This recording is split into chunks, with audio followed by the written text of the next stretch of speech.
Mr. President, your beloved New York City may well be led by a communist soon, Zohran Mamdani, who in his nomination speech said he will defy ICE and will not allow ICE to arrest criminal aliens in New York City. Your message to communist Zohran Mamdani? Well, then we'll have to arrest him.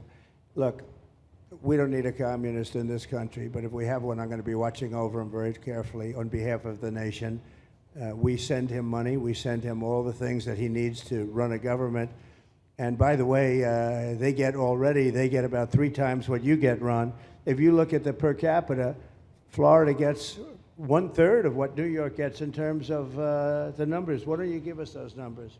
Yeah, well, because that's what we should send him. Yeah, well, like sometimes people say Florida gets more because they count Social Security recipients, but that's not money to the state. Those are seniors that live here. If they moved to North Carolina, you could count it there. So it has no interaction with the state government. They get more in the city and state governments than we get. Right, substantially.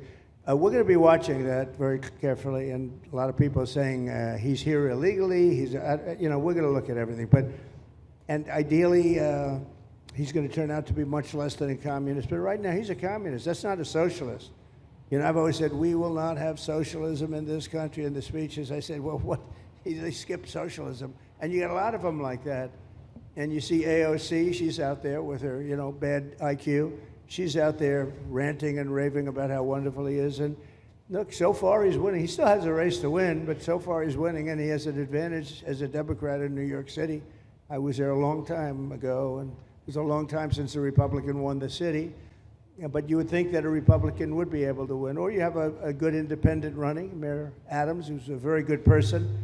I helped him out a little bit. He had a problem, and he was unfairly hurt over this question. He made a statement to the effect that this is terrible. New York City can't have all these immigrants come in, and like he was indicted the following day. And I said, that was a phony indictment. That it was a phony indictment. That was a Biden indictment. I said, don't feel bad. I got indicted 5 times every time you opened your mouth. That was a bad group. That was a very dangerous group, I will tell you. These were not nice people. That was the only thing they could do. They had no policy. They had no skill. They had no anything. But they were very good at that. They were vicious, horrible people. Thank you very much.